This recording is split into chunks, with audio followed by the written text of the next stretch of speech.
Hello and welcome. This is NTA Tuesday Live, and I'm Cyril Stober. Now, the traditional role of the Nigerian police force is the maintenance of law and order, and by so doing, to protect lives and property. Now, since 1930, when we could say that the modern police began in Nigeria, the force has demonstrated a conviction that it has the wherewithal to sustain peace and harmony in Nigeria if given encouragement, mobilization, and adequate provision of the welfare needs of its personnel.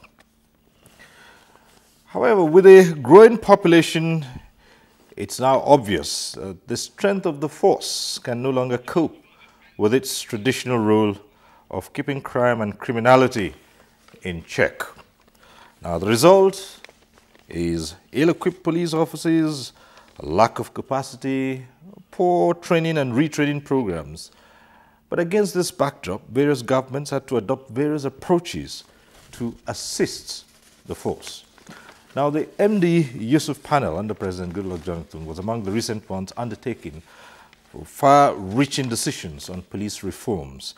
It was fine-tuned further by the Osayande presidential panel to address the many issues whittling down the performance of the police.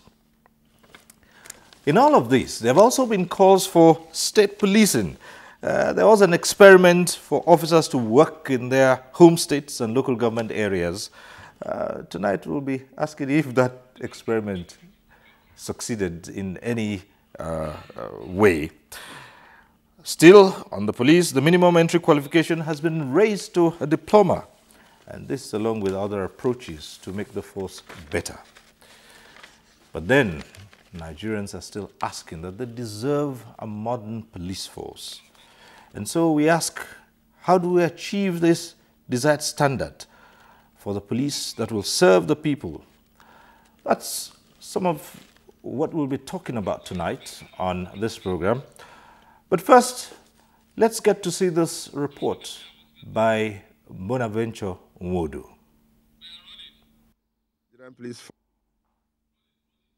In the task of securing the nation, the inability of the force to ensure adequate safety of lives and property of the citizenry is now a source of public concern. In the face of public discontent, the Acting Inspector General of Police, Suleiman Abba, on assuming office on 1st August 2014, announced his plans to focus on ethical policing, anchored on hard work, honesty, and humility. My experience teaches me that policing has changed and is still changing. That's to say, it is dynamic. Policing is normal about arresting, investigating, and prosecuting only. The responsibility of the police in a democracy transcends these traditional roles to expectations in ensuring a stable democracy conducive to for good governance, creating an enabling environment for economic development, and providing acceptable basic service delivery for the people of our country. How far will he be able to carry this enormous task, where Nigeria will begin to have more trust and confidence in the Nigerian police, and begin to appreciate the need for active participation in policing the nation? What are the public expectations from the Nigerian police? The police must be recruited from the purest of minds because of the nature of their duties. They must have to be very intelligent people to be able to cope with it, because they manage social conflicts.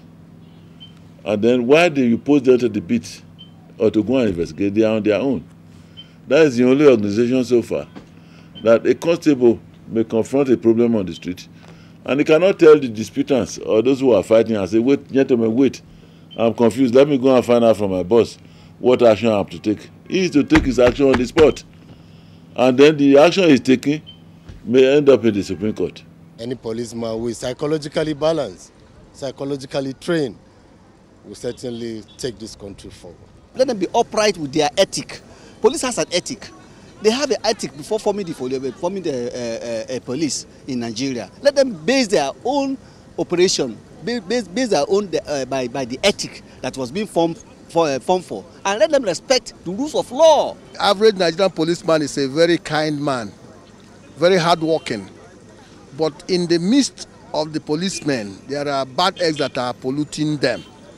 But the average man, the learned one, because the basic thing, if you want the best out of every policeman, let them be educated. Like one policeman at one traffic police that recently gave an award due to his outstanding in his own jobs.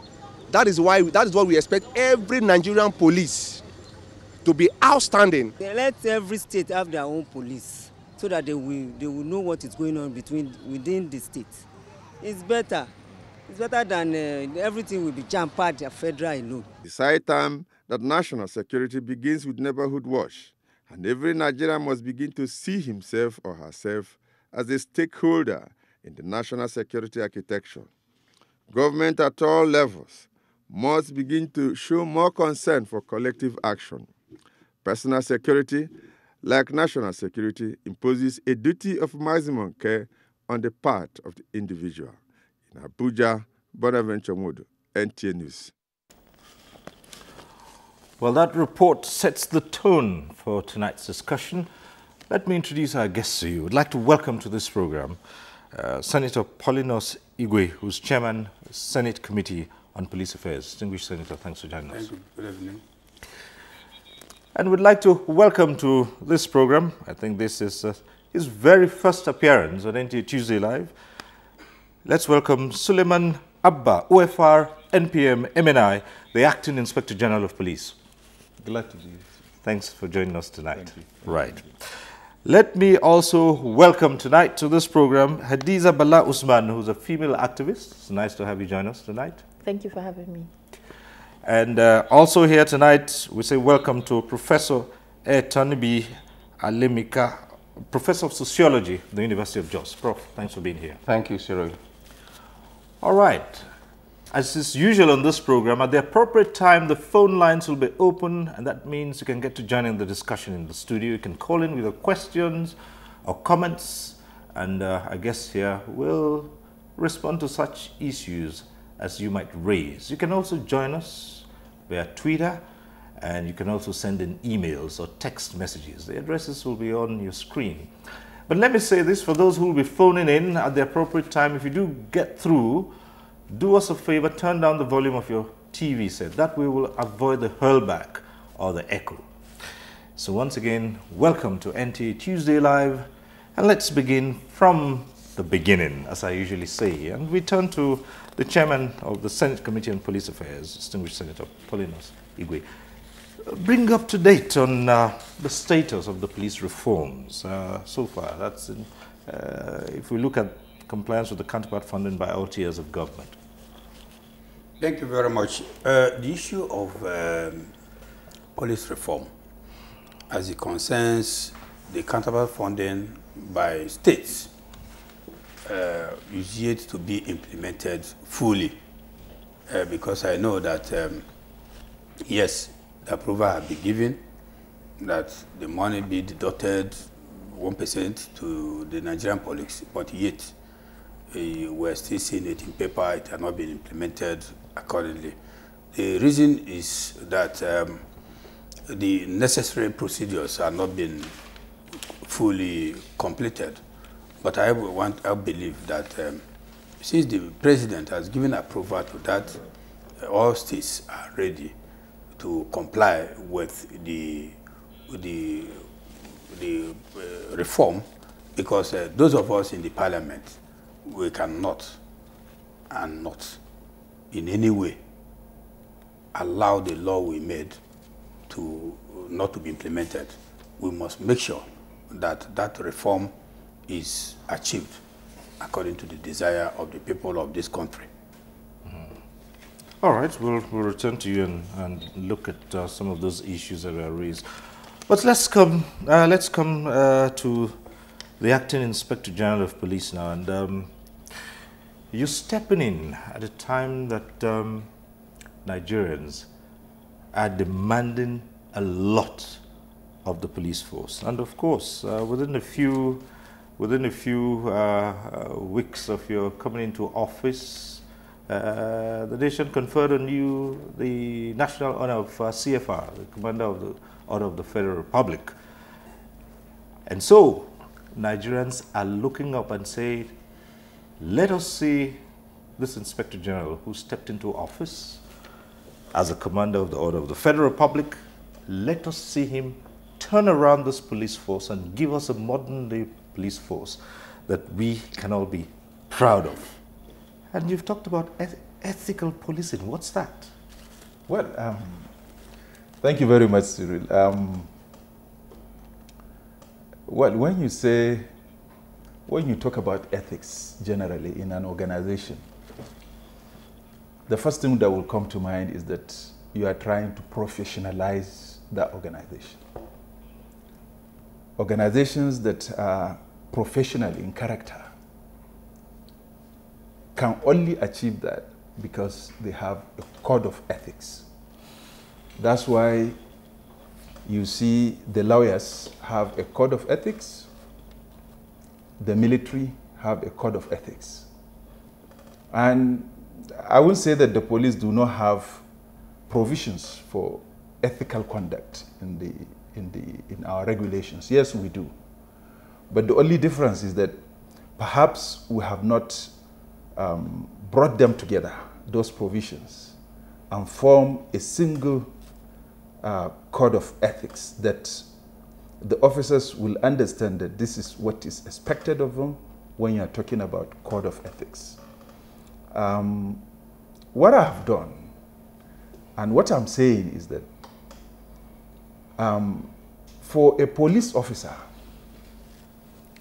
to perform his responsibilities, to live up to those responsibilities, for a police officer to have the relationship that is expected between himself, the server, and the public that put the trust upon him and gave him those powers to serve them, and also for him to have the relationship that is expected between himself and other security and law enforcement agencies, he has to have values.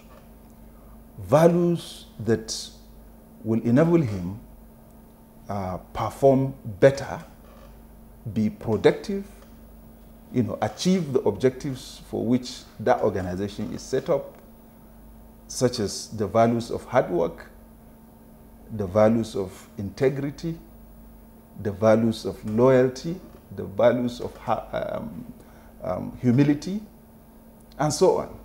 Now, if he accepts these values and conform with them in his performance, then automatically he will become an ethical police officer. Okay. We'll go into that much later and find out so many other issues here. But let's come to Isabella Usman and say, well, you represent citizens of Nigeria. And we have always asked for a police force we can be proud of. What's your take on today's police? My take is that it's important for the police to be educated on the rights of citizens. They should be mindful of what the citizens' rights are, and they should take that into account in the course of policing.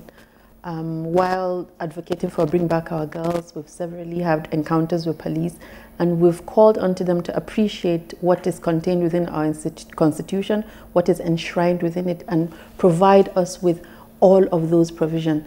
Education is important for the police to understand that citizens have rights. Citizens have a right to advocacy, have a right to engage with the police. So enlightenment, education, and communication. Having a dialogue with citizens is very key, and the Nigerian police force should ensure that dialogue is opened up with citizens. All right.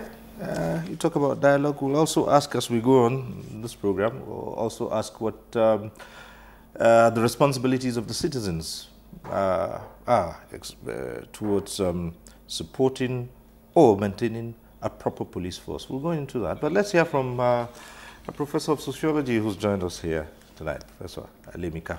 Thank you. let me be blunt, we have a police force today that is sitting on a dysfunctional framework, and I will justify that. The law that we have for police now was enacted in 1943. That's about 7 decades ago. Citizens' expectation, we had our independence, and we did not change the law. Obviously, a law that was meant to police colonized people cannot be the right law to police independent citizens. In the last, just briefly, in the last, since 1994, we've had 5 major documents.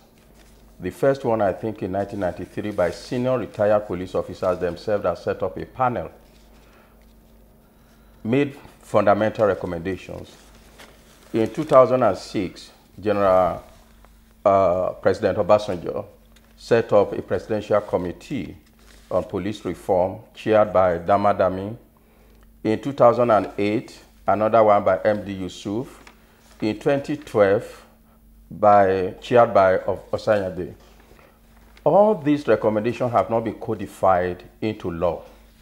I think the beginning for us is to have the legislature to codify many of these recommendations as new foundation for the kind of police that we really desire. Because the police that is provided for in 1943 law cannot function in present day. Yet that is the only safeguard. That's the only guiding principle that they have to work with. For example, IG Suleiman Abba mentioned code of ethics. There's a lot of code of ethics. But in 1943, it was not in the substantive law. It was like an afterthought. It's in the regulations, almost towards the end of the regulation. In modern police law, those are the things you put in the front page of modern police law. So I think there are reforms that are necessary to have the kind of police, but it must start from the fundamental.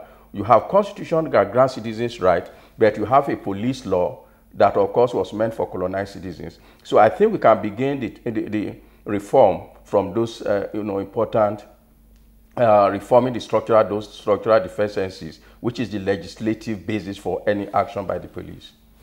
Senator, you heard that if we've been operating a force based on laws that have been so many decades old. Yeah, thank you very much. I think it's correct that the law was made before the independence. Yes, I agree with him. But you also know that the law is before the National Assembly now, and there have been some amendments because the law grows with the population of the country. And I can assure him that within a short period, because people are agitating for state politics. Some are saying, okay, let us remove this and add this. So that has been the impediment in passing the law. But as I'm talking to you now, the law is before the National Assembly. And we are trying to blend it with the issue of state police and so on and so forth, so that we will not go back again and start amending it immediately after the repeal and the reenactment. Now, one of the greatest challenges today is how to foster that understanding between the citizens and the police. And yes, this saying is as old as the nation itself, that the police is your friend. And people ask, at what point in time can we now confidently say that the police is your friend as a citizen? Well, Cyril, you see, the challenges of the police are very well known. And you are absolutely right. The issue of perhaps a relationship between the police and members of the public has not been very, I will say, the level of trust is quite low. I think this has to do with also the historical origin of the police. Just like Prof was saying, it's a police that was established at the time when, they had to assist the colonialists. Perhaps in some of the activities they do are quite repressive and so on. But the most important thing is, where do we go from here? And I want to believe that if we have 3 things in place, we will have an acceptable police. And once we have an acceptable police, we have a relationship between the police and the community or members of the public, certainly the level of trust will improve. The quality of police service will also be satisfactory, and so on. So what we are doing now is this. If we are able to transcend from what we practice now, which is professional crime fighting, to community policing, then the relationship will certainly increase or improve. If you look at what we require to get there, one, we will need to have a politically willing leadership. Luckily, we have that already. The reform is the outcome of that willingness on the part of the government. We have a reform that for the first time has dedicated fund to it. And I must tell you, just last week, perhaps you saw how I went to Maiduguri and I took delivery of vehicles, 40 vehicles. They were bought by the state government from the 1% deduction from that state, from the federal government reform. Whatever is deducted from a state, the 1%, will be spent in that state. And this is why I expect that those states that don't seem to, align themselves with the reform or with the deduction, let them understand this. Whatever is deducted, the 1%, will be spent in that state. It is what is deducted from the federation account that will be spent from the federal level. And that will be used, of course, for activities that perhaps we'll come to discuss later. But coming back to the issue of the relationship, once we have, a willing government like we have now that is equipping the police or preparing the level ground or the environment where the police can perform its responsibilities. And then we have a professional police officers that are well trained, know what they are supposed to do, and know how to do it to the satisfaction of course, the members of the public. Automatically, the relationship between the police and members of the public will improve. And once it improves, we will now have what is called community policing, where partnership will be the keyword. A mutual, benefit, where both sides will stand to benefit. The members of the public assisting the police with information and whatever is needed for them to achieve the goals of the organization, and the police performing to the expectations of members of the public. In fact, at that level, it will get to a level where the members of the public will consent, to what the police is doing to police them. Right. Still on the subject of police-community relationships, and I'm coming to you now, Isabella Usman, and how this mistrust and distrust and suspicion that exists between the citizen and the policeman or policewoman in society, how you can bridge that gap for effective policing. Yeah, Cyril, just to say that there's a need for confidence building. Over the years, citizens have not felt that connection with the Nigerian police force. So we need the police to understand that the citizens need to be carried along, building the trust, building the confidence, engaging them to talk about exactly what it is that agitates citizens and have an open discussion. While we appreciate what has transpired over the years, as a professor had said, the history of where the police is coming from now, the dynamism has changed completely. Global policing is about community policing, about engaging citizens and building the trust and having that partnership, as the acting IG has said. Partnership is key to the success of us ending insecurity and the challenges that obtain. Now, I'm looking at this. The citizens, could they at any point in time give the police the benefit of the doubt. Because I'm asking this, Prof, you know, given your background, I do know that there are so many families today. If one member or one young person from that family says, I want to join the police force, family says no. Why would you want to go into an organization like that? Yet, a society would still, you know, yes, and where you have good citizens and you have good families, no one wants their children to go into the police force. How do you reconcile this? I'm not sure it's as clear-cut as that. I think what we need, again, is a lot of changes within the police itself. For example, the system of GD is grossly outdated, whereby every police officer is expected to perform the same function. He's a traffic man today, he's in patrol tomorrow, he's in investigation the next day, he's in intelligence the third day. It's outdated. If people specialize, we'll be able to draw people with different talents and competencies.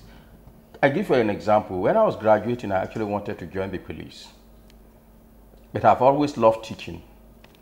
And when I, asked, my idea was I would join the police, train, and I'll be taken to the police staff college to teach. And I learned that the following day I finished training, I might be on the street, patrolling, and I may never see police staff college. Today I would have been a police officer in police staff college if I had an appropriate structure. So I think these are the basic issues that we can look at. People probably don't want their children to join the police because the only image of the police they have is the one on the highway. So I think it's not as negative as that, but just back to your point, I don't think we should expect too much of the police to be friends of citizens. The friendship of police and citizens is dependent on the depth of your democratic structure anywhere in the world. If you don't have a democratic structure with all its constraints, all its empowerment, you cannot have a police force that will be a friend of the citizens. I joke, I usually Manaba is my friend. But when the chiefs are there, if the government said I can't get back to my hotel today, I won't get back there irrespective of our friendship. That's the bottom line. If the government is not the friend of citizens, you cannot have a police that is the friend of citizens. So ultimately, our future lies in deepening democracy. Once we deepen democracy, citizens will understand their responsibility.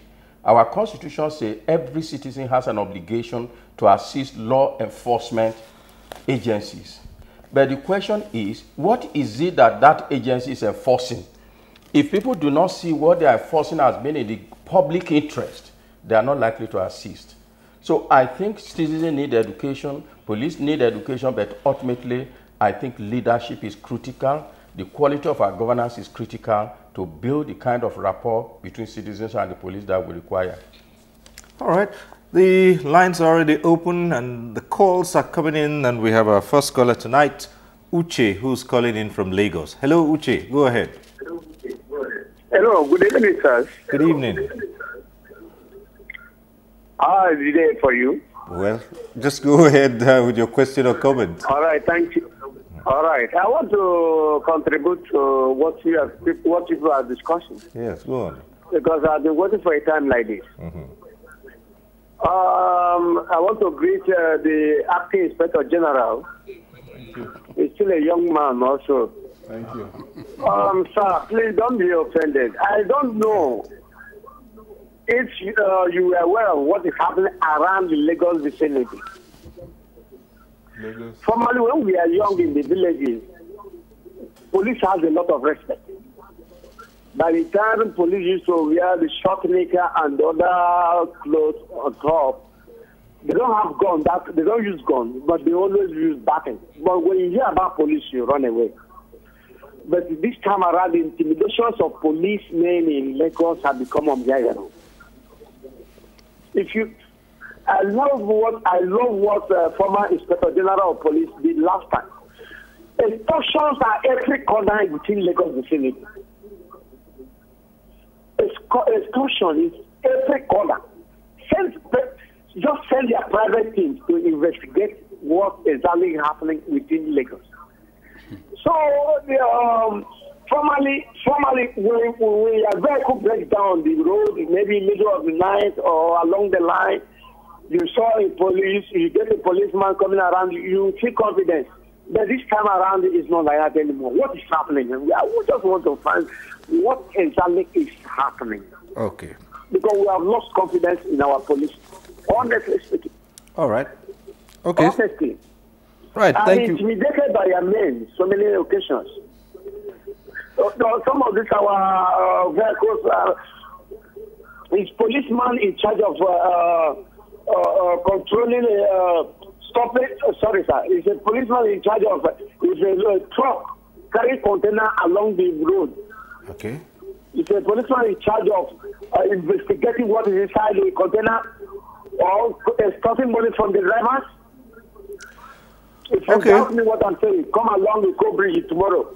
All right, Uche, we'll just let the Acting Inspector General respond to that. You've raised the issue of extortion, which you say is rampant all around. And we'll give the IG the opportunity to respond to that and what he intends to do about that. Right. Well, I must say that the issue of extortion generally is a source of concern to all of us police officers and members of the public as well.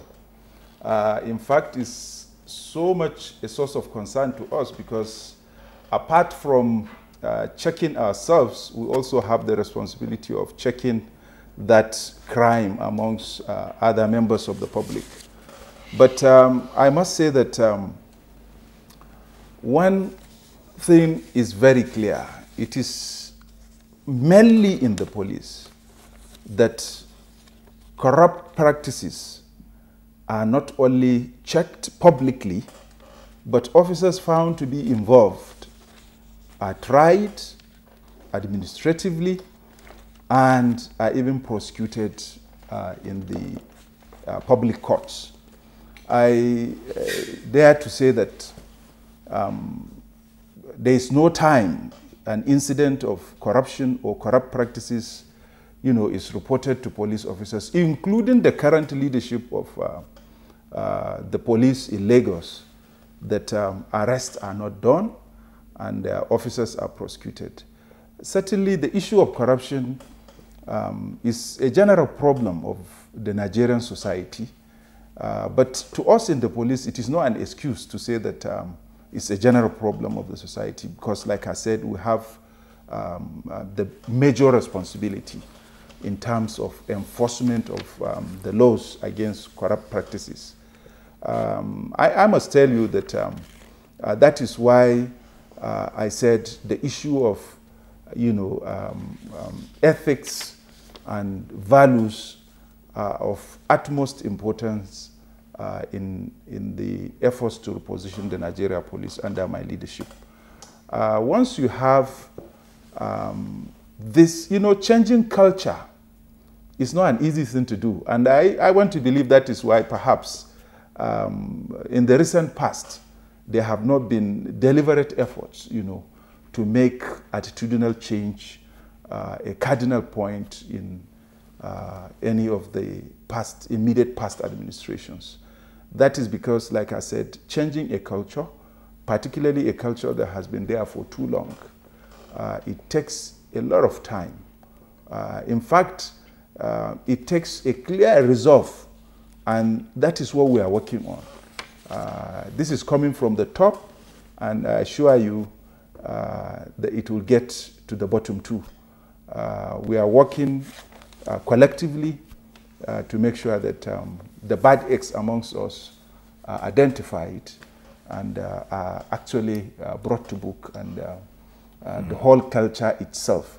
The culture of silence that used to be existing, where officers come out and deny that such things exist, is gone, is long gone. What we are doing now is that we will not be silent, we will not keep it to ourselves. Officers will continue to report it, and then we'll go down to make sure that the culture is stopped. All right, there's a tweet that has just come in here, and it says, the police cannot be divorced from the reality of society. people take advantage of their position. Police, no different. How do you respond to that, Prof? Yeah, I think I agree with the position that you cannot have an ethical police in a corrupt society. And I also agree with IGP Abba when he says there are evidence that police attempt to discipline quite a number of their staff. If you look at the annual report, you see quite a lot of police officers are dismissed.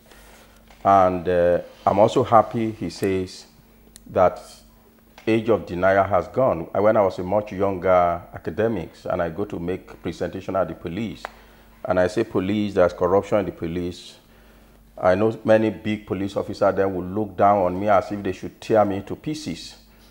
How dare you say there's corruption in the police? But today, if you go to, say, National Defense College, NIPS, or Institute for Security Studies, a lot of the projects there by police officers are actually addressing how do we become professional police with integrity. So I think we've moved a step further. But I think what, again, I think IGP Abba alluded to it, 3 reasons why corruption amongst police officers can be quite dysfunctional. 1, they have the kind of power that no one else has. And that power gives them the, if you like, the privilege or, the opportunity to extort money that many people in the university, a lot of lecturers in the past and to a large extent now will force students to buy their books and sell handouts. But it's not with the same force of denial of your freedom. So that's the first reason they have extraordinary power. And therefore, no society should tolerate the use of that power to extort money. The second thing is because they are supposed to police the rest of us. When the police is corrupt, then you cannot have a handle on the corruption in the wider society. Thirdly, the police represent our collective morality. And if they are corrupt, then they pose very wrong signal to entire generation. So I think that's why we need to work on it and not necessarily leave it at the level of the fact that the society is corrupt. But again, we must also ask ourselves, why are they corrupt? Why are they corrupt? The signal comes from the top of our governance system. If we can deal with it as a nation, that we are no longer in anything above 100, if we're transparent and Transparency International Index put us at 3, 4, 5, 6, 7, we'll not have a police that is corrupt. But the citizen also should be less quick at offering bribe. I've seen people, when police say, can we see your trunk? Immediately they put their hand in the pocket.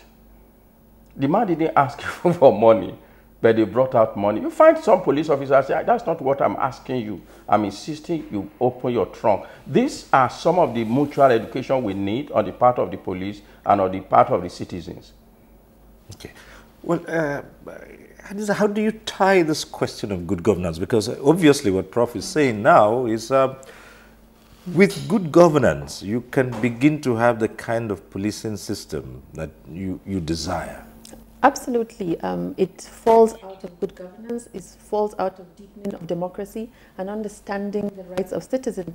Just to add on to what Prof has said, it's important for the police to understand the level of the democracy within our country, to take that into consideration while they implement some of their mandate. Citizens understand what is their rights, so citizens, as the democracy is growing, are rising up and engaging police in a way that police might not be used to. So good governance is key, accountability is key, and the depth of our democracy has reached a stage where the Nigerian police force has to rise up and appreciate where we are now. All right, let me come to the distinguished senator on this. It's a tweet that's coming from Ismail Idris. And it says, most of the police officers attached to the politicians become their personal assistants. Thank you very much. You see, people can say anything they like. When IG Abubakar was in office, I personally made sure that those attached to politicians, particularly those attached to those of us in the National Assembly, we have a unit that are there in the National Assembly that accompany us to our oversight functions. That does not mean that they are personally attached to politicians. But those of them who are attached to VIPs, we make sure that they are not just aides. They cannot be aides to anybody. They are there to protect them in times of performing their functions. I personally have stopped a police officer from being with somebody, maybe a wife of one of our members. I personally told the officer to go back to the barracks, to the division. And he did, because the woman wanted to insult the police officer. I said, no, you can't do that. Because you see what we're doing, what we're talking about politicians, police, and the attitude of police and that of the members of the public. You see, it is when you respect yourself that people will respect you. I want to believe that respect begets respect. In a situation where people cannot respect the law, and you feel that the law enforcement agency cannot do their job, I think I'll differ from that. In a situation where a citizen, where somebody asked a question now about Lagos State, what people are doing, I quite agree with him in what he said. But the people in Lagos State are also not respecting themselves. A situation where somebody will just park a vehicle in any place you like, and you think that the law enforcement agents will just allow you to do it. Some of them will carry money and say, take. Police are not looking for money. For what they want, for you to do the right thing. But if you give somebody money, maybe the person will take it, you just decided to give him money, but that is not what he asked you. People should resist giving money. Do the right thing. If you do the right thing, I don't think anybody will force you to bring out money. Because all of us, we don't want to obey the law. We just want to do everything. Take, I'm going to do. Those of them who are attached to VIPs, they are not aides. To me, they are not. I have the one that is with me, but I cannot use them as aides. If you use any police officer or any other member of the security agencies as an aide, I will personally, as the chairman of the police, stop the person. IGP, how would you tackle this scenario? I've known many people who would say to you that, look, the privileged in society, the VIPs, as you say, they are the ones who can use the police to do their bidding. And every time you have a situation where you hardly hear people at the top complaining about any problems with the police, because they are the ones who can pick up their phones and call the police hierarchy and get whatever they want to do. Well, I really don't quite see anything wrong in calling a policeman an aide. I was an aide de camp to a head of state. So it depends on what you mean by aid, really. If I perform my security functions, I'm aiding the VIP. And that is the purpose of my being attached to him. Sometimes the people talk about these policemen going beyond professional security duties and becoming more or less glorified house helps in the homes of those people. Blame the policeman. Exactly. Blame the policeman. If this is why I said, Cyril, 3 things must be in place for us to have a modern police, an effective police. 1, there has to be a government that is willing to change the police, to equip the police. And I want to believe that we have one already. Yeah, of course. The reform is going on and is going on fine. Like I said earlier, for the first time, the Yar'Adua-Jonathan regime, we have a reform that is being implemented. Other reforms, well, they have remained in the papers. Of course, structural changes took place, but we are not talking about structure now. Maybe changing IGP, changing departments from 5 to 6 or from 6 to 1. We are talking about equipping the police, giving them what it takes to perform their responsibilities. The second thing that is important is improving the capacity of the police officers, training them. And that's what the reform is doing as well. For the first time, we now have a police academy, for example. And there are also efforts to change, the appearance of our training institutions. But the other aspects are things that we have to do ourselves. For example, changing the curricula and so on, ensuring that intelligence-led policing is introduced in the curricula, making sure that technology and ICT is well taught to the officers so that when we get to a stage where we have a technologically based policing, every officer will have the capacity to operate these facilities. All right. And then, like I said also, thirdly, having a public, residents that accept the police, that it is a police that is there to serve them, and then forming the partnership. Unless these three are there, perhaps we will continue to have this kind of accusations or perhaps calling the police names and so on. But I don't see anything wrong in any, after all, in my speech, and just like my co-participant said, we need to have democratic policing. And I've said recently, in my maiden speech as well, I said, we will do everything possible to support the development of our democracy. And what is wrong in protecting politicians? It's our responsibility to protect all. All right, we'll talk about that. But let's hear from Umar, who's calling in from Birnin Kabi. Umar, go ahead. Hello, Umar. But let's hear from Umar, who's calling in from Birnin Kabi. Yes, good evening, Mr. Siro. Good evening. And good evening to everybody there. Yes. It is true that the confidence and trust of the police has reduced dramatically. But to me, there are some reasons for that. And there is no one that can build that trust and confidence to the citizens rather than the police themselves. Because there was one proverb in Hausa that says, idan ɗaki na yoyo wanda ke cikin ɗakin shi yake sanin wanda ke mishi yoyo. Meaning, if the room is leaking, the owner of the room knows better where the room is leaking. So it is only the police that will bring back the confidence and trust to the citizens. And they are going to do that right from the recruitment. I could recall in those days when we are at kids, when we are children, if a police is to be recruited, it has to go, he has to go undergo a kind of screening right from the ward, the village head, the emir. They all know they have to study the background of that particular person. But that is no longer the issue today.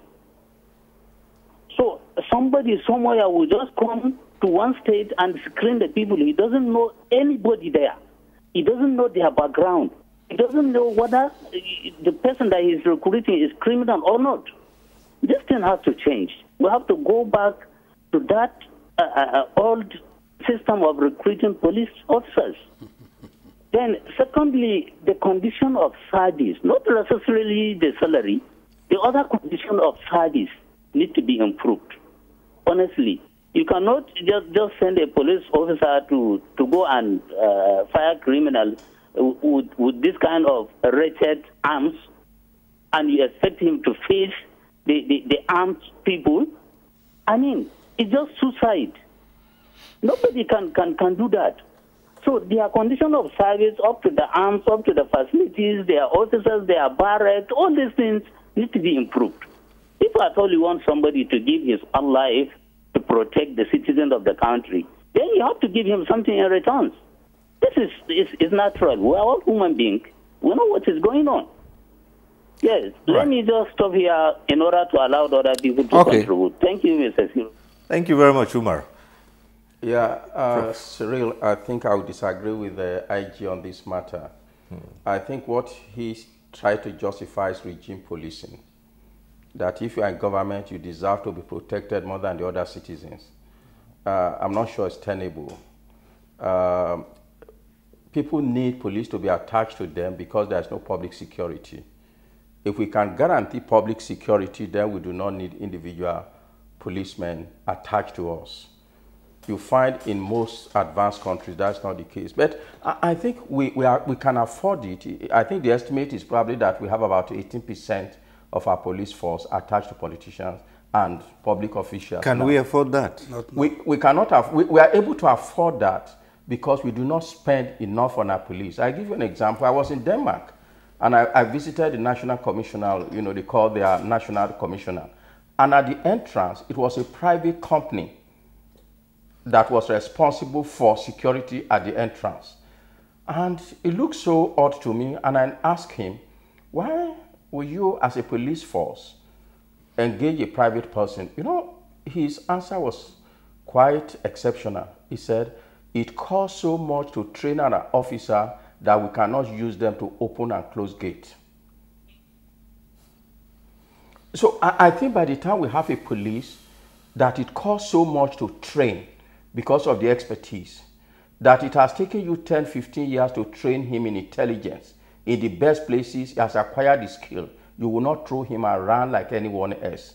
If you have an a professional investigation department that costs you so much to train the officer, you're not going to treat him around, around that. And that's why I said, by the time the law is passed, I do hope he has something like that. After 5 years, every police officer must have a track. If he's going to be detective for the rest of his service, he will be a detective. He's going to be in intelligence, he will be intelligence. He's going to be a patrol beat officer. He will have that after 5 years. 5 years will be a general training in general services. If he's not able to do that, he can be asked to go home and is paid a 1-year compensation. I think these are critical decisions we can make that will make a difference. Otherwise, we'll spend our generation, Cyril and I, talking about the same issue. I told you from 1993 to today, we have 5 documents. It's not fundamentally changed our police. So I think those are very important. Yes, you need security. But even then, what is the kind of security that these people have? They have mobile police. The regular police is no longer sufficient. So it's become a status symbol that you must have the person, a police officer that is most equipped to guard only one person and just a number of them. It's not sustainable. Our economy cannot sustain it. And I think in doing so, I have also made a suggestion. We have defense, again, I'm talking, Polinos is here. Go ahead. We have DIC, Defense Industry Corporation. There is no reason why every competent police officer cannot have a personal pistol. And then you leave all these 4 feet, 6 feet, AK-47 only for intervention forces. These are the way to go. So I think we cannot, it's not sustainable. We cannot promote regime policing that if I'm in government. That's why some people don't want to leave government. Okay. Right, Hadiza. We're on the subject of the deployment and the equipping of... have we done well in this area? Have we given the police the kind of equipment and training that that they deserve and deserve? Well, right now they do not have the right training and equipment to the level that is required. The type of policing that is required now would require a lot more training, a lot more equipment. So when you see the segmentation of what is needed, you need to have policemen that have the capacity and training to know exactly. You need to have investigative officers that have an understanding of what it means to do that. And to take on this issue about deployment of police, it's very important to the community, because when you see certain people are selected and provided with police, mobile police, it makes you feel that you as an ordinary citizen are immaterial. So the strength of the deployment of the police within the leadership circle, within the political environment is very high. When you see Abuja, for example, Abuja is a seat of government, so evidently a lot of the politicians and a lot of the people that are in leadership domicile here, hence this capacity of policemen that are there. When you're sitting around, when you're driving in your car, you meet convoys with mobile policemen men consistently being part of convoys. And you wonder, should these men not be on the beach? Should they not be doing something else? So especially in Abuja, Abuja is a test case for that, because you see every single car has 5 policemen following in convoys with guns. It reminds us that we as ordinary citizens are immaterial. So whatever happens to you, you sort yourself out, because the police are meant to guard certain people. And it reminds you that maybe the community is not safe. Why are they keen to have mobile policemen with them? Why can they not go around like all of us? So there must be something they know, that the community is not safe, for them to sustainably, consistently demand for mobile police to be attached to them. All right, let's come to the IGP. You talked about training, capacity building. You need to really equip your officers, and okay, all right. Okay, let's try and get in this Febu, who's calling from Edo first, and then we'll come to this issue of training and your academy. Hello, are you there? Hello? Go ahead, please.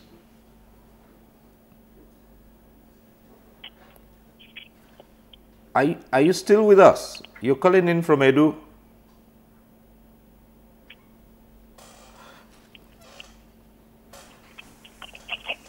Okay, I don't think. Yes, go ahead. Hello, we can hear you. Hello? Hello. Are you hearing me? Yes, we can hear you. Go ahead. Are you hearing me? Oh dear. Look, go ahead. We can hear you. Hello? Hello.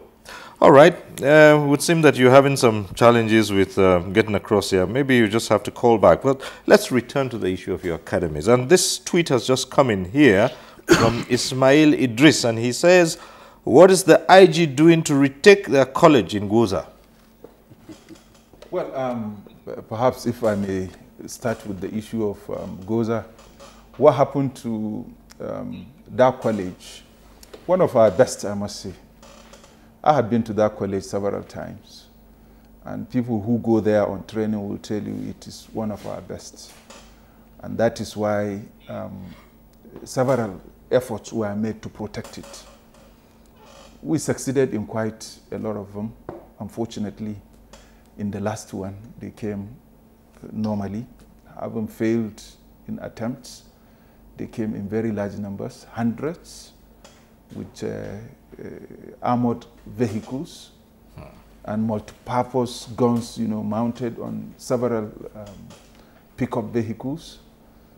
But the most important thing is, just like he was asking, what are we doing?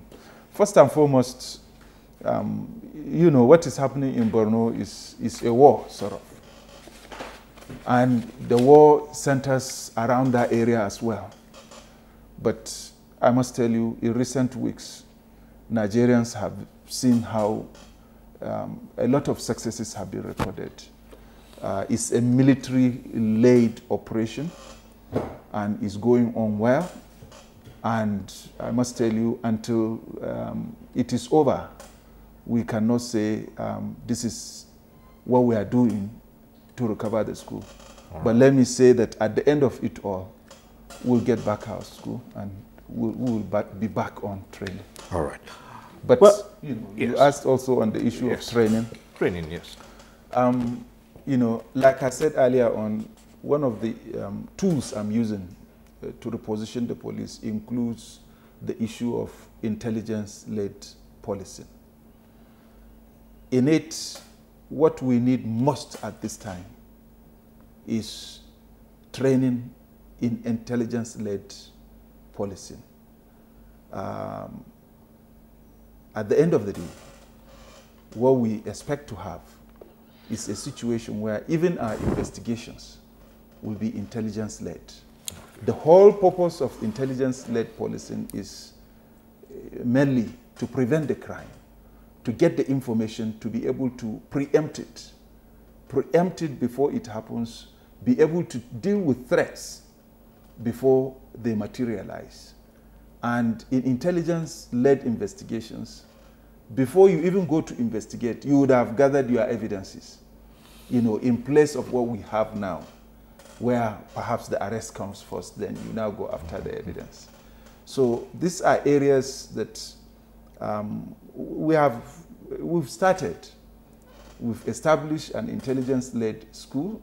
It's still being constructed.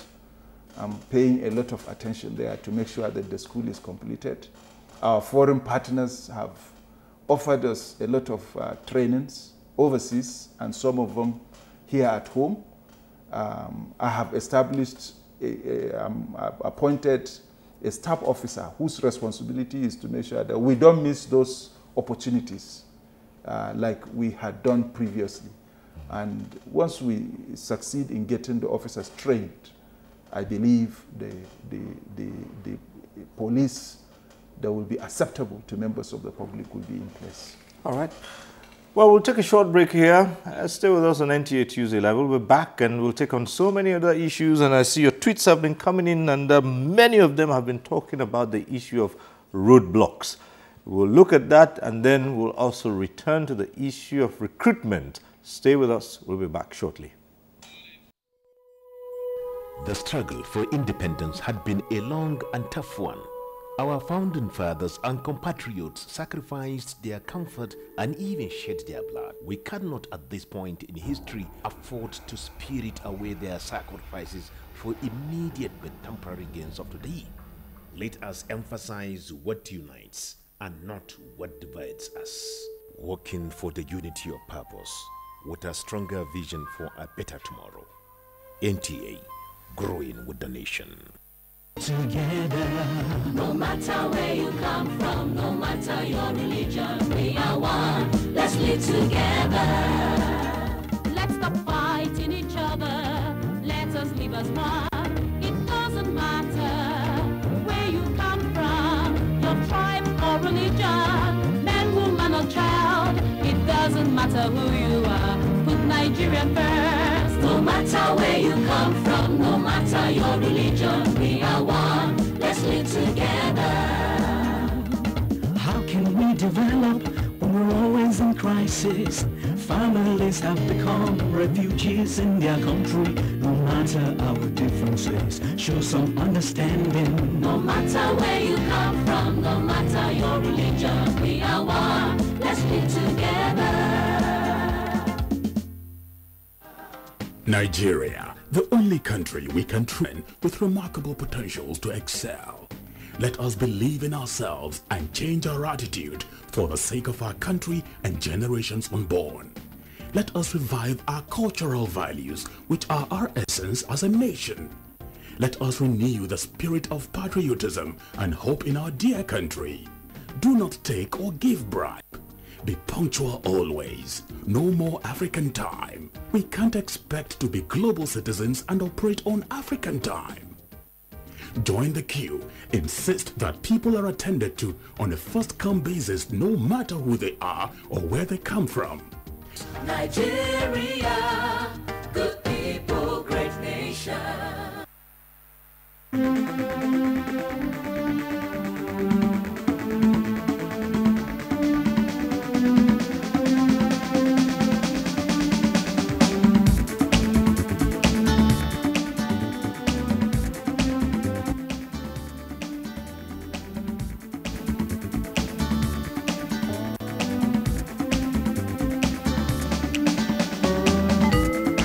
NTA Tuesday Live, a network issue-oriented innovation talk show.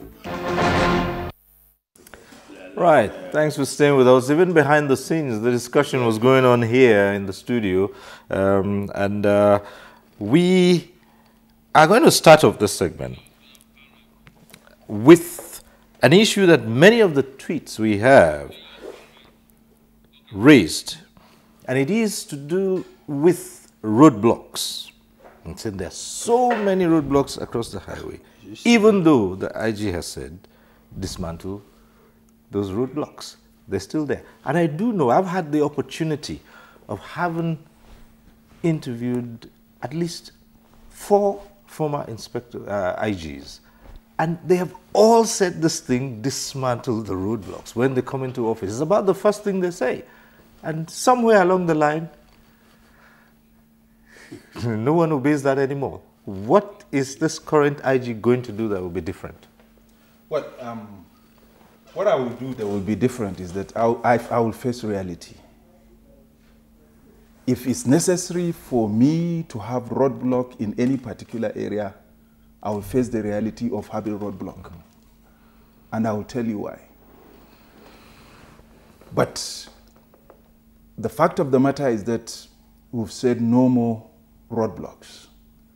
What we have are checkpoints that are only visible for necessary purposes. When there is the necessity for it, we make sure it is there. But at the background of it all,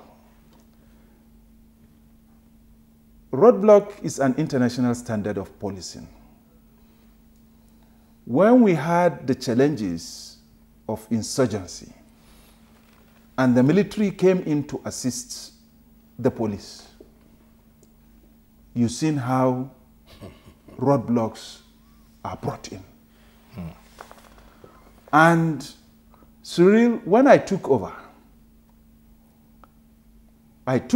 in a week when I took over on Friday. Between Monday to Thursday, a night to my appointment or to my taking over, Cyril, within that week, there were 4 bombing incidents in Kano. Within that week, Cyril, there were 2 bombing incidents in Kaduna on one day. And if we are practicing what is called professional crime fighting, that's why I said the difference is that I will face the reality.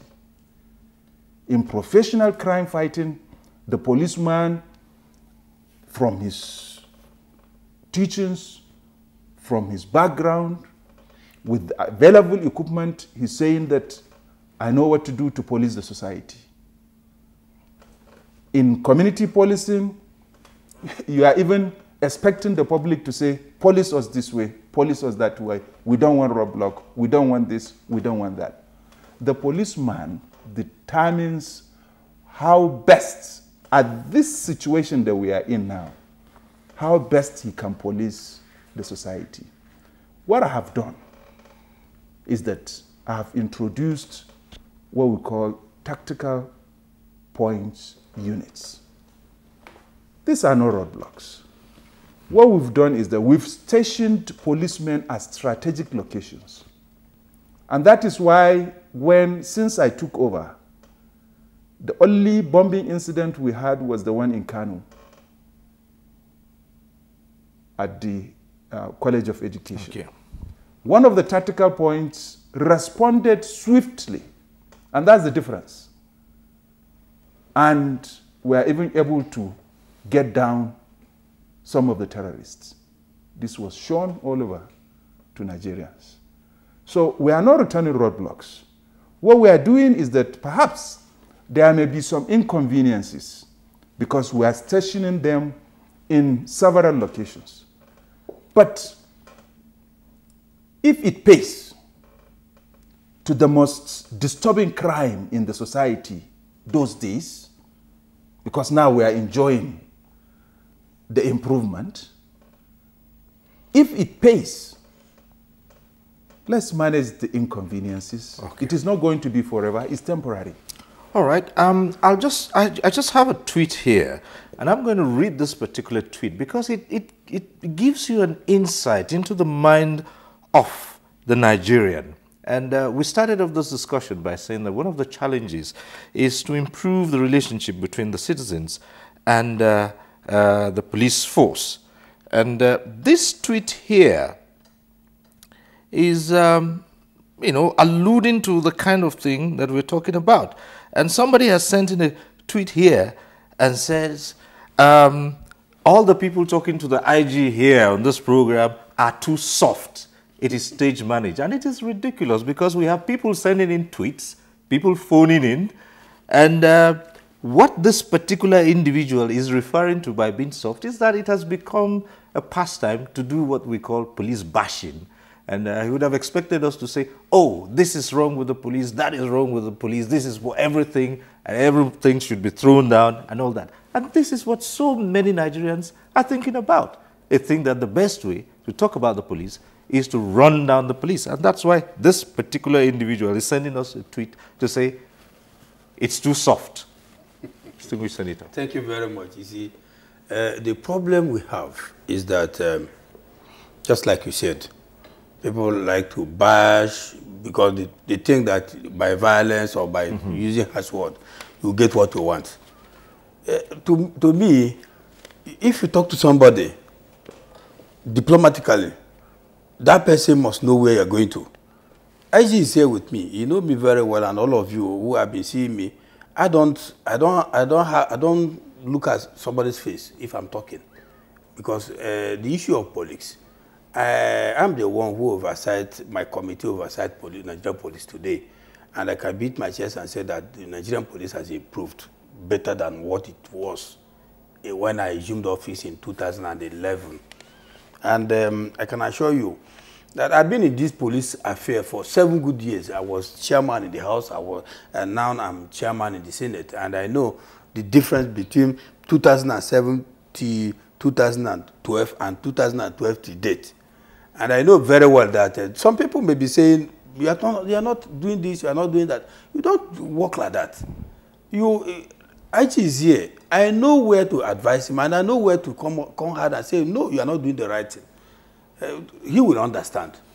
And I want us to know that whether you use, maybe you bash an officer or whatever, you will still not get results. You get results when you use diplomacy in talking. I know if somebody talked about roadblock here, and I know that the roadblock we are talking about, there are some areas we will not get roadblock. You can only get roadblock in boundaries, which is also very necessary. For example, in my state, if you come to Ebonyi today, from Enugu to Abakaliki, you will get about 2 roadblocks, and that is a war zone, which is very good to checkmate the excesses of the warriors.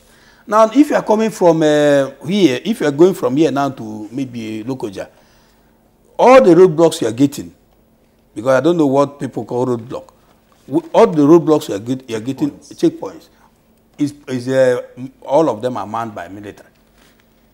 And you can see the type of thing they are doing.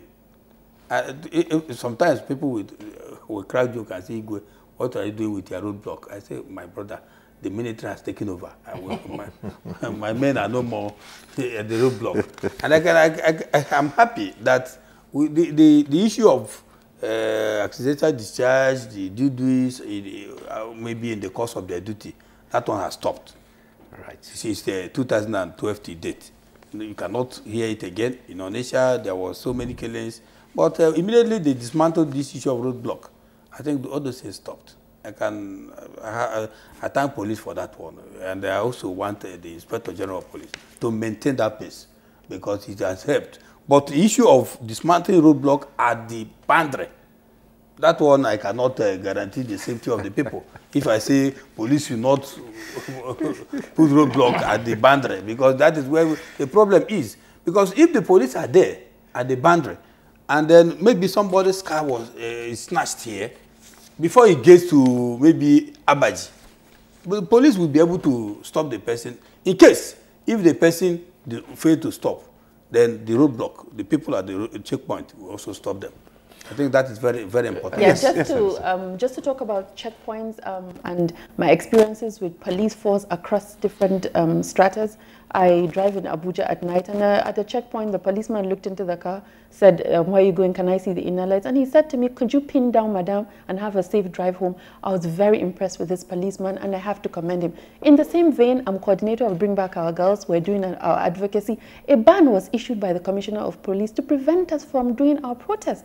We took this issue to the court. There's currently a court case. Within 24 hours, the office of the IG came out to unban the ban, which goes to show that the IG of Police is aware of our rights and went and overrode the Commissioner of Police on that ban. But nevertheless, we as citizens felt the need to sustain our court case. We're currently in court. A date has been given for our judgment. So I just want for people to understand, there's a policeman that told me pin down, and I appreciated it, and I'm commending him on national TV. And there's a policeman that banned me from a protest, and I took him to court because he has no right to do that. Okay. Thank so you. you have both sides of I have both. All right. Yeah. Yes, Prof. I think when we raise the issue of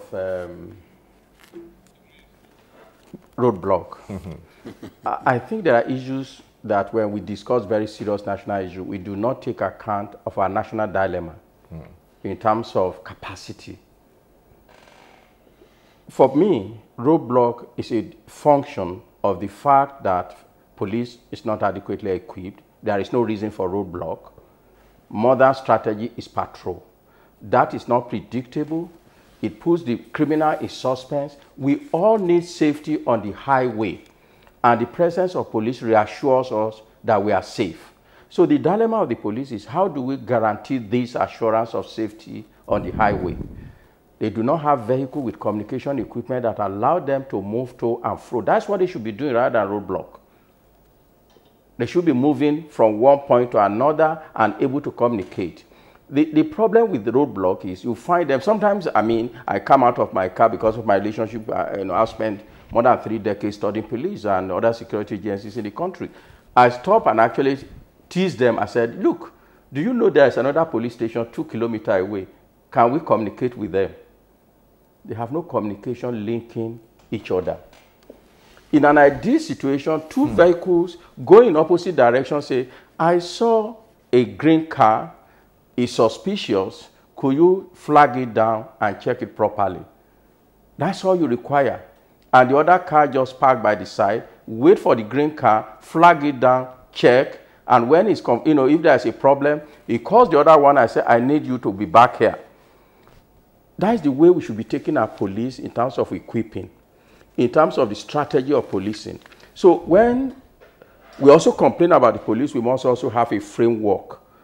But in a country where you do not have electricity, for example, even the roadblock, there are enough vehicles, and I think we all know that, where you do not need that, it can, just like the principle of airport, as you move through the screen, it tells you whether you have a metal. There are vehicles you can, capacity you can pull by the roadside.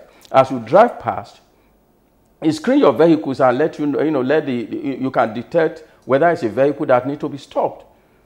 That is the way we should be going, rather than this kind of obstruction that we have. It's like people complain of police torture. And what I tell my friend is police has no right torturing people, but until we provide them with forensic evidence, with appropriate intelligence, and we want them to prosecute, they will continue to beat people to get evidence. So there is a lot that we need to do structurally in order to get the kind of police we need in terms of philosophy, in terms of strategy, and in terms of equipping. Well, let me assure you something, Cyril. And this is for real. It won't take long. In a matter of a few months, we'll have the capability to have vehicles almost enough to do away with checkpoints even. Why I'm saying this is because in the past, allocation for vehicles have always been either in tens or in hundreds. I think for the first time, very soon, we'll take delivery of vehicles in thousands. Okay. And if we do that, we'll have the opportunity to have that kind of patrol Prof is talking about. And what is wrong anyway in the police having 2 vehicles on a street? Yeah. That's why the American police is succeeding. That's why police in other countries are succeeding.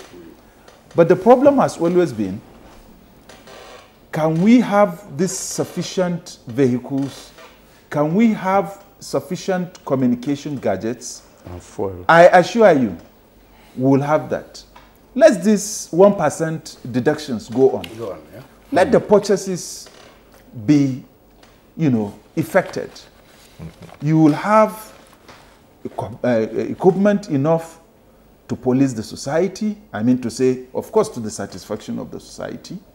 Perhaps even in the way they want it, just like we are discussing now.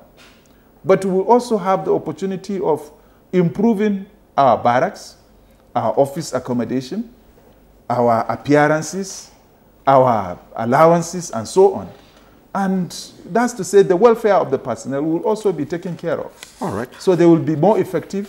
For these 2 reasons, like I said, it's just a matter of time. Okay, we have a caller from Lagos.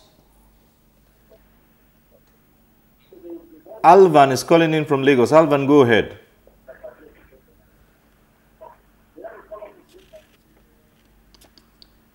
Hello? Hello? Hello? Hello, Alvan. Go ahead if you're with us. Hello? Hello. Okay, my comment. Yeah, my comment is on roadblocks. Hello? Yes, go ahead. Hello? We can hear you. Go ahead. Yeah, my comment is on roadblocks. There is a standing. There is a. Oh dear, Alvan. There's a standing instruction or directive from the IG that there shouldn't be any roadblocks. But you still find some, particularly at night, in Lagos, in some areas you suddenly see roadblocks. The policemen, mount these roadblocks, and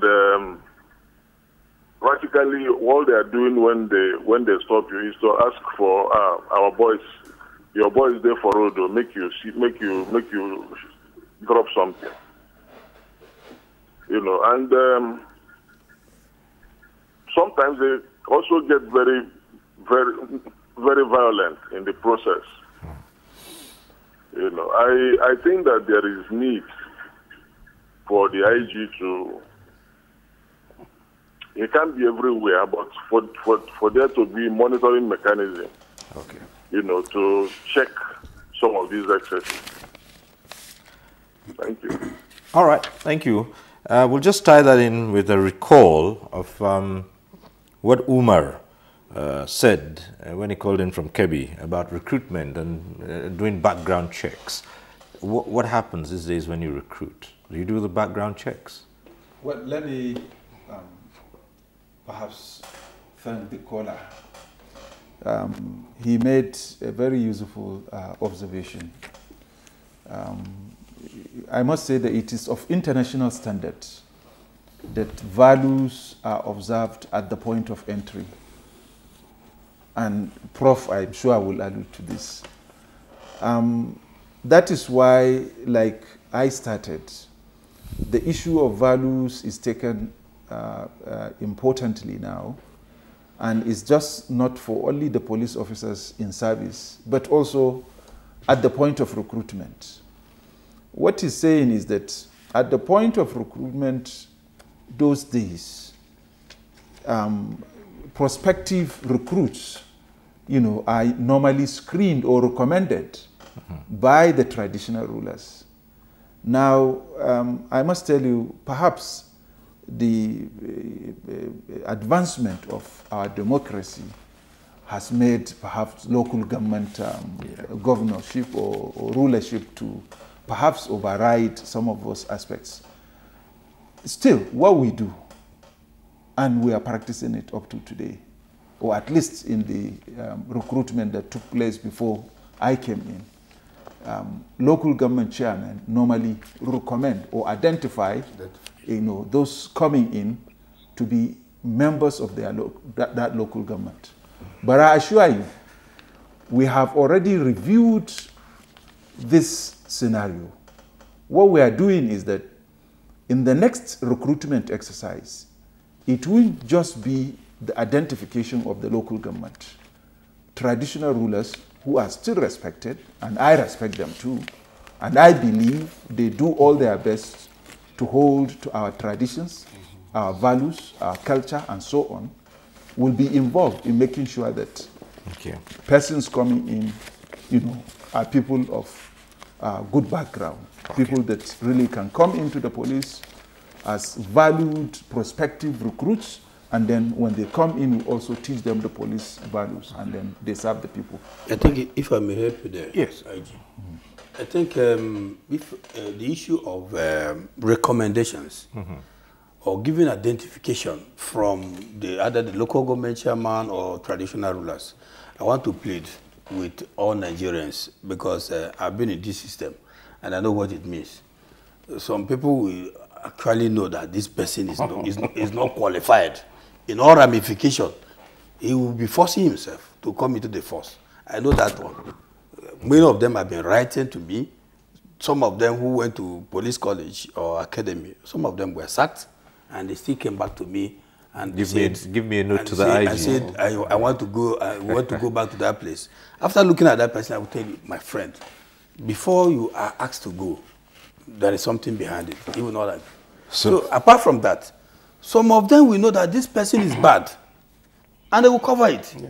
So I'm appealing to Nigerians that they should not cover anybody and send them to police. Police is not a dumping that itself is fraught with dangers. But let's go over to Oyo, where Shegun is on the line. Shegun, go ahead. Hello, Shegun. Is Shegun still on the line? Oh dear. Hello, good evening, sir. Good evening. Go ahead quickly. I am Shegun calling from you. Yes, go ahead. I want to contribute into this matter because I'm much more interested. When we are talking of corruptions, in terms of corruptions within the Nigerian police, one, roadblock is one. There are times when you are driving on the road, the police will stop you to check your papers. I quite understand there are times your papers expire probably around April. And by March and by October, a policeman stops you and says your papers have expired. Good. And even if you go to the licensing office to go and renew your papers, they will tell you they are going to deduct the money from April, which your papers expire up to date. You are still paying for that same April. But police will still go ahead and arrest you. Meanwhile, if you get to licensing office, you are still going to pay for that same month.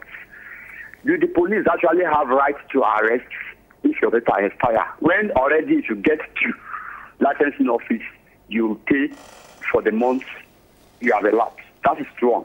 Then two, for a common man to go to police station to go and report a case. I have it recently, just yesterday. A boy was given a job, a printing job, and somehow he delayed because why? The printing machine is faulty. On getting to the police station to go and bill this guy, they said this case is OBT, obtained by trick. And out of these jobs given to this guy, 3 jobs were given to him: the printing of obituary papers, which is the poster pasted on the wall, the programs to be used at the burial, and the T-shirt. He was able to deliver one of these items, which is the posters. At the end of the day, the police still go ahead and charge him for OBT and put him in the cell, whereby it's just a civil case. To my own little understanding, I know it to be a civil case, whereby if the police wants to come in, they should come in as a father and settle the matter. Okay, fine. Even if this guy will refund this money, should be undertaken. But the police detain him and say it's OBT, obtained under false pretense. All right. So there are issues that you take to police station, even before they listen to you, they will tell you, bring 500 naira before they can record your statement, or before they can record anything, bring 1,000, 2,000 naira. For a common man. And they put person in the cell. Innocently, there are people in the cell suffering. Innocently, a lot of them goes to jail. All right, Shegun, you have made that point. We'll just let the IG respond to that. The issue of detaining people, police getting involved in what ordinarily should be civil cases and not criminal cases, and the fact that people go to the police stations, they have to pay some money. Sometimes they have to buy papers to write statements, and they pay for those. Well, so you see, the issue of someone driving without vehicle particulars or with expired vehicle particulars. I just want him to imagine if he were driving on the streets in London, and for whatever reason he's flagged down and he's asked to prove ownership of that car, and he says he doesn't have the particulars, or that even the policeman discover that he's driving with expired license. I wonder whether he will say, do you have the power to flag me down at all? Or do you have the power to ask me? Or do you have the power to even check my particulars? I think we have to realize that the laws were not made by the police themselves. But ours is to enforce. And in this enforcement, we need the understanding and the cooperation of members of the public. It is even a constitutional responsibility of every citizen, to respect the law and to even assist law enforcement agencies in the discharge of their responsibilities. I think that's what I can say about that. In as much as we are not saying that police should continue to check for vehicle particulars, that may not be the guiding principle anyway. But whenever there's a reported case of a theft of a vehicle or a snatch of a vehicle, it is expected that vehicles will certainly have to be checked, particularly vehicles that are of the same model with the one that was reported stolen. And the only way to confirm that you are the real owner of that vehicle is perhaps to ask you to produce the particulars of that vehicle. But the issue of, police getting involved in civil cases, I want to say that for a very long time now, that has drastically reduced. And that is because there is improvement in the level of our training. Remember at the beginning I said the key to effective performance is training. And I believe it is the same training that made us what we are today.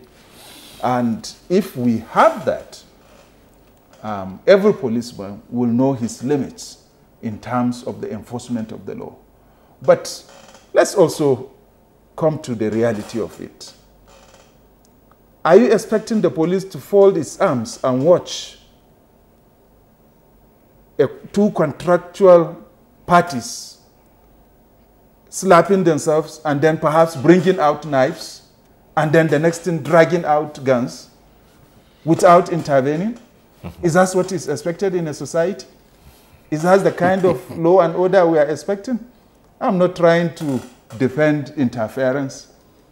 What I'm saying is that the maintenance of law and order is perhaps the number one responsibility. Perhaps the training that you talked about would take care of some of these issues, because some of them, of course, involve even two people just quarreling, and one person goes to the police station and the next thing someone is arrested and detained. But if we had to move forward a bit, IGP, 2015 is around the corner, and this is a crucial period of the nation's history. We are looking here at the role of the police in democratic governance. The elections will take place, of course, and we have seen the performance of the police in elections in the past, although it's been acclaimed that the last two elections witness improved police performance. We'd like to find out how this is going to be sustained, and because people are looking at 2015 as a crucial year in terms of the elections, what will the role of the police be here? Well, Cyril, you see, the role of the police are clearly spelled out in terms of managing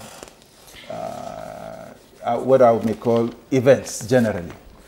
But elections, I would say, are one of the most important events, perhaps, that every nation of the world, faces at the time of transition from one government to another.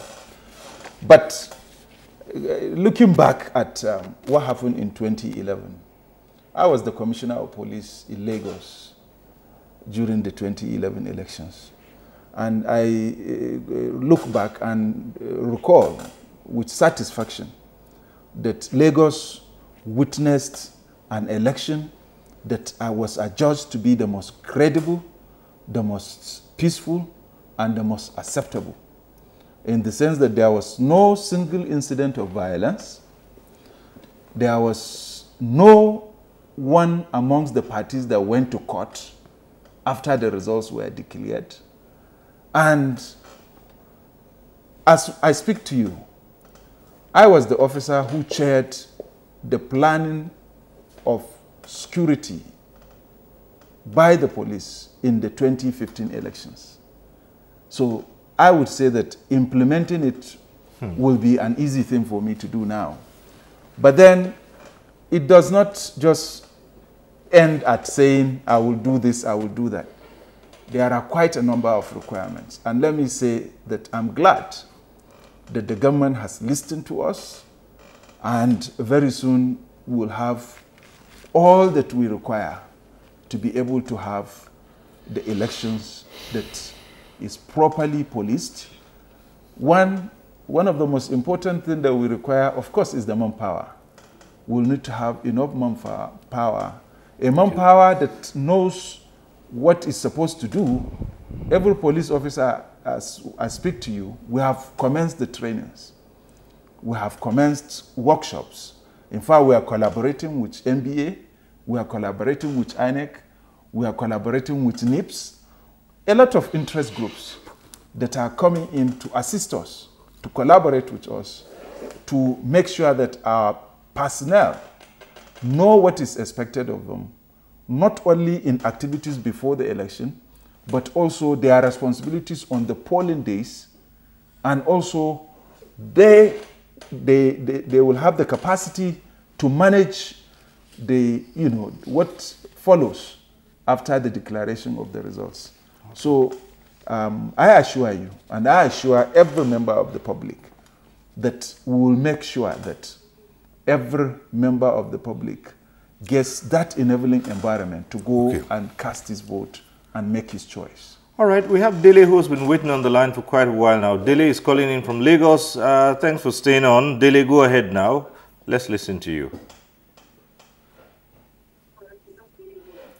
Is it still there? Yeah, yes. Okay. Hello? Hello, Dele, go ahead. Hello? Hello? Go ahead.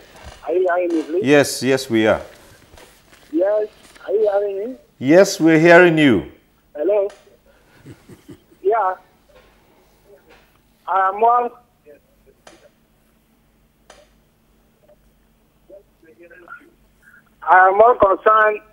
concerned about the activities of criminal gangs in Lagos.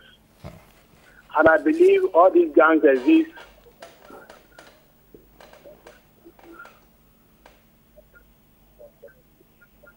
Yes, Dele, go ahead.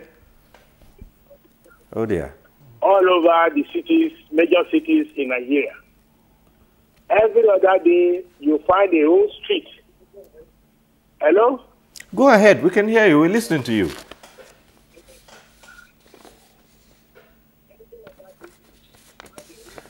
Oh dear. In areas like Shomolu, Pariga, Mushi, others of the places sacked by criminal gangs. Motor vehicles are destroyed. People cannot move about. And it keeps on occurring and occurring every day. It is as if the police cannot control the activities of these criminal gangs. So what will the IG do to stem this tide that could even affect the 2015 election? Okay. Well, I really want to say that perhaps the speaker, if he lives in Lagos, then maybe it's not fair to the police officers in Lagos.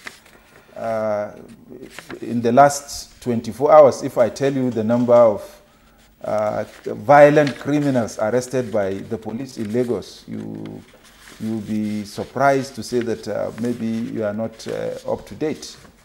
I don't think it is correct for anyone to say that criminals have taken over the streets of Lagos. Lagos is one of the most economical, I would say, where is the center of commercial activities in Nigeria now. And I want to say that these commercial activities have been going on freely. People go about their social activities freely. I would have been more concerned, really, if this is coming maybe from the chairman of the Security Council. But I would want to say that we will do whatever is necessary for us to do. If I tell you that I have spoken to the Commissioner of Police in Lagos more than 3-4 times today, and the situation report I've been getting is satisfactory. I want to say that if you had watched perhaps even the televisions, including the NTA, from morning to this moment, you would have seen how the command arrested a gang of violent criminals, and criminals with sophisticated weapons. I think we should give kudos to where, kudos should be given. I think people should not make comments that would be discouraging, in as much as we accept reports of incidents. And that is why I always say people should get our numbers, get our control room numbers, report immediately. All over the world, these are the best 2 ways to fight crime. One, to do everything to prevent it.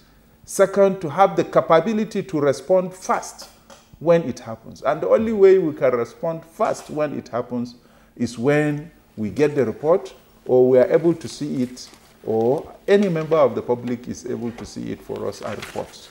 So members of the public should have our control room numbers so that they will be able to report some of this. All right, we're getting to the last lap of this program. So there are so many emails here that have come in and very many tweets here. We'll be taking them shortly, but I just want the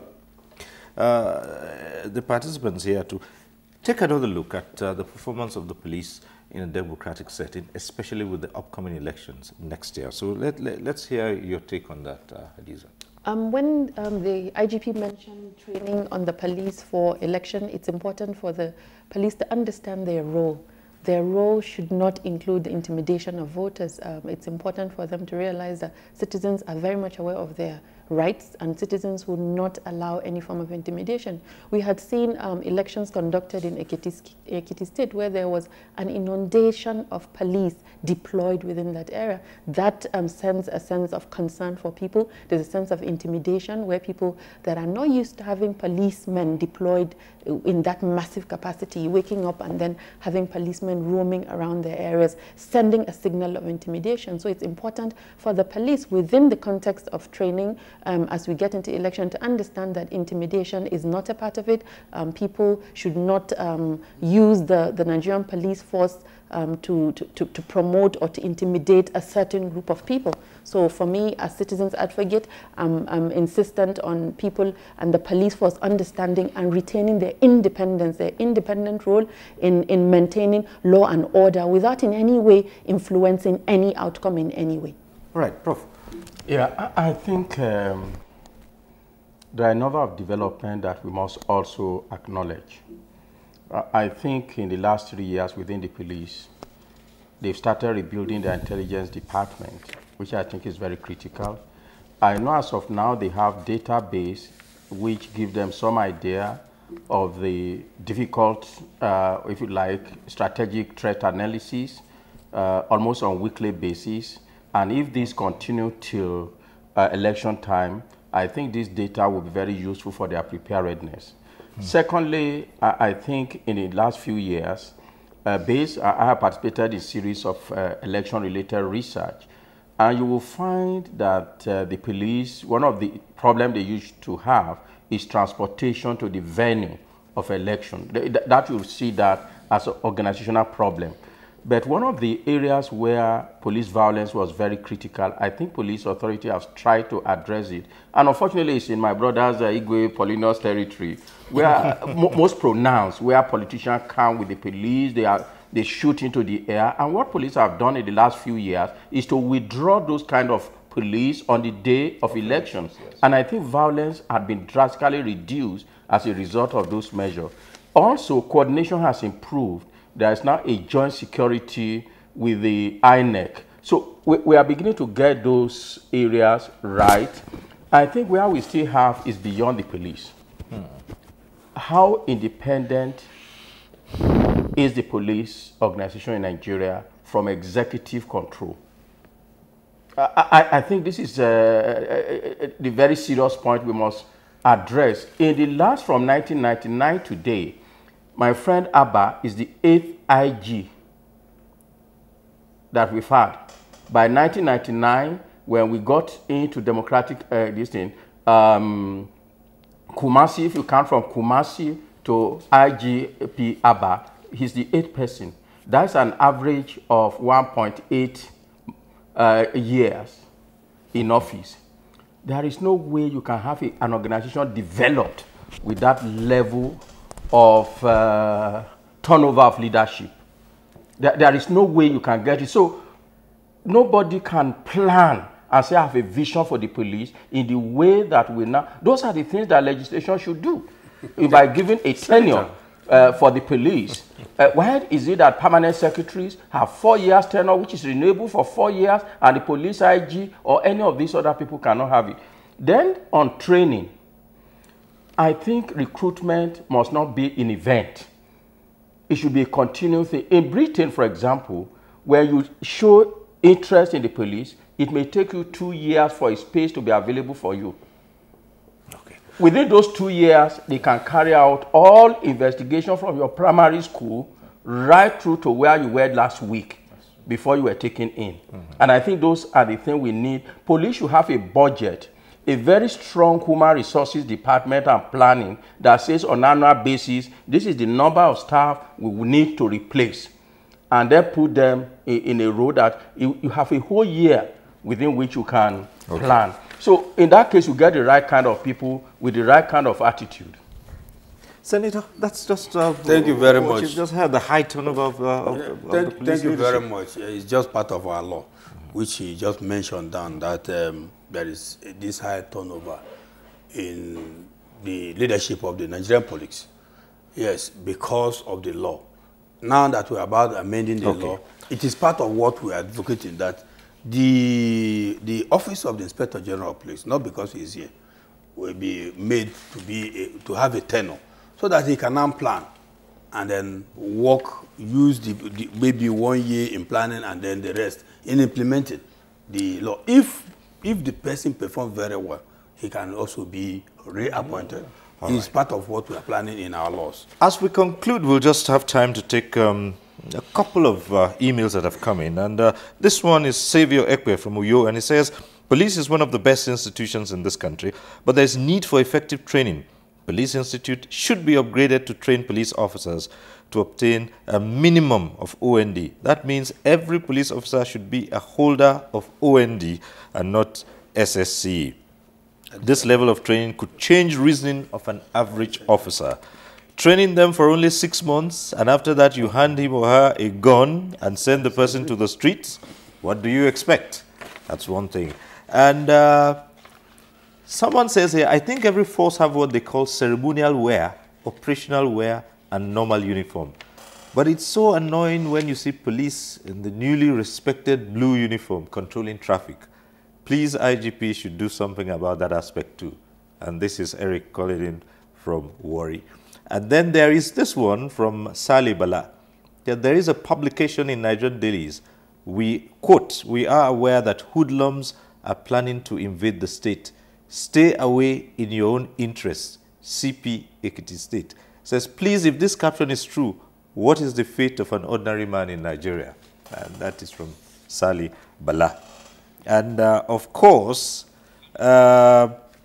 this one rounds off and says the issue of dilapidated barracks across the country. And someone else says, it's always said by successive police administrations that bail is free, which has never been. Bail has been very costly as far as you can bargain. Quickly, IGP. Well, let me perhaps start with the last one. Right. Not too long ago, someone was granted bail in Wuse Zone 7 in the office of the AIG, and I'm not aware that anything exchanged hands. In fact, he was given self-recognition, so nobody even came, talk less of giving the money. But other issues of importance, perhaps this issue of police training schools, awarding diploma. I think we should be more concerned really in getting a police that is effectively trained rather than the issue of certificate. And I must say that whatever we need to do I assure Nigerians, we will do it. We will put in our lives. We will make sure that whatever is necessary to be done to prevent crime. Okay. That is our motto, prevention of crime. And where it happens, because the society is so dynamic, where it happens, get it reported to us, and we will respond. All right. Quickly. About that, and it is on that note we'll have to leave this conversation tonight. We do know that you can't talk about the police in any one program. So we're hoping that after a while we'll invite the IGP to come back here and take a check on some of these things we've talked about and see just how far we have done them. But back to the moment, we'd like to say big thank you to Senator Paulinus Igwe. Thank you, my brother. Chairman, Senate Committee on Police Affairs. Thank you for sharing your time with us. And Suleiman Abba, CFR, NPM, MNI, Acting Inspector General of Police. You invited me, yeah, okay. And I will be here again. Right. We'll look forward to that. Okay. And let me say a big thank you to Hadiza Bala Usman, an activist representing civil society organizations. Thank you for sharing your thoughts with us. Thank you for having me. All right. And then Professor Alemika, Professor of Sociology at the University of Jos. We'd like to thank you for being here tonight. Thank you. Glad to be here. Right. And so I'll say thank you to all of you who joined us on this program through your tweets, your emails. Yes, I know so many out there would have said, well, we didn't get to hear our tweets read out or our emails. That's just the way it is. And when we're talking about an institution like the police, we do expect that we'll have hundreds of thousands. And even as I speak now, the tweets are still coming in, but they're not lost. We'll put these together and refer them to the IGP's office, and I'm sure you'll get your response. So I'd like to say thank you for being part of NTA Tuesday Live. Next week, we'll reach you again on this program. I'm Cyril Stober. Bye for now.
NTA, you can't beat the rich.